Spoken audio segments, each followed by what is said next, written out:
Ships at sea, Dateline the Gryphon Cafe. I am Butch, this is my brother Nunzio. We are the Scholeri brothers. Welcome to the Naked Lady Show. And we here at Scholeri Family Incorporated, oh, we're a little pent up lately. In fact, poor Nunzio over here is suffering from what, well, the Vulcans call it ponfar. So tonight is about gleeful release. And this first one is called The Wreck. And this is one of those stories where everyone you never wanted to see suddenly shows up. Like Uncle Frank. You owe him plenty of money.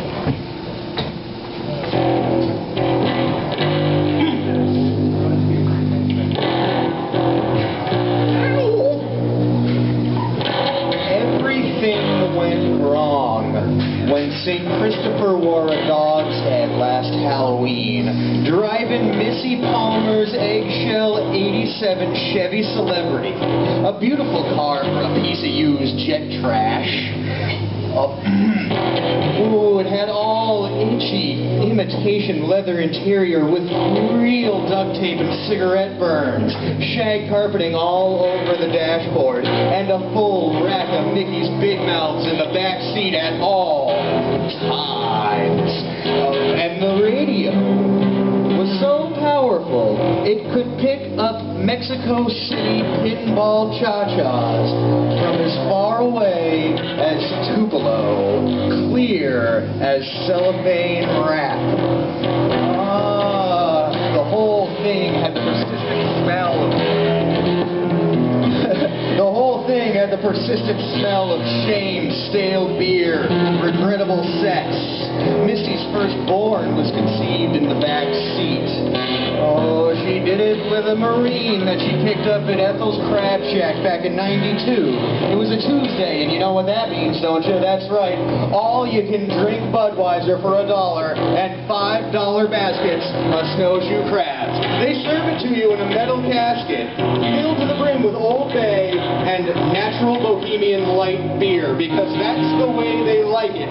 Just outside of Annapolis and Cabin John, in a little town called Chestertown, Maryland, where you are surrounded in 15 miles on every direction of cornfields. And they've got a graveyard there, 3 square miles. It's haunted. There's a statue that weeps tears, but that's not important. What's important is that Missy named the boy Shackleford. And as soon as he was old enough to talk, she put him to work singing for nickels in the local Times Square. Oh, it was all dirty little limericks and ballads, every single one of them inappropriate for children. I mean, the stuff that came out of this kid's mouth would make me blush. And I've seen dirty pictures. Anyway, good old St. Chris, he charmed poor little Missy right out of her pants and her car keys. He picked up a case of Four Loko at the Chevron, and he played Romeo Dolly's favorite party game. He skipped every other red light until he had a trail of cop cars following him like children, as if he were some demented Pied Piper. Oh, and you could hear Van Halen erupting out of the windows like some kind of audible puberty.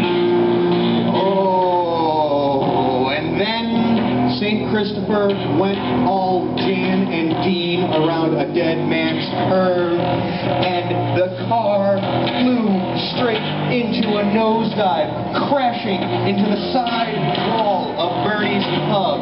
Everything went all polka band accordion, and you could hear 20 seconds of super villain laughter. Butch was 2 blocks away when it happened, and he felt as bad he'd give out. Thompson Gunner took a rear view mirror straight to his teeth, and they went flying like cracked yellow grenade shrapnel. And legless Johnny saw the crash from the safety of his bedroom window, and he's kept the shades drawn ever since.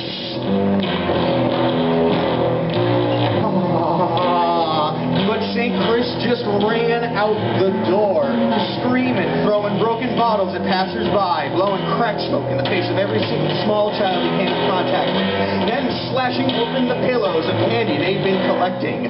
By midnight, every trick-or-treater in the state was crying for his mommy. He set a small fire in a pair of panties inside Broomhilda's exotic ladies' wear, threw a whole pile of freebase and 151 on there. He inhaled the flames and flew away like the bastard offspring of Halley's Comet when the whole thing went up in his big, fat, pock-marked face. And he went flying and screamed like an old, goofy cartoon.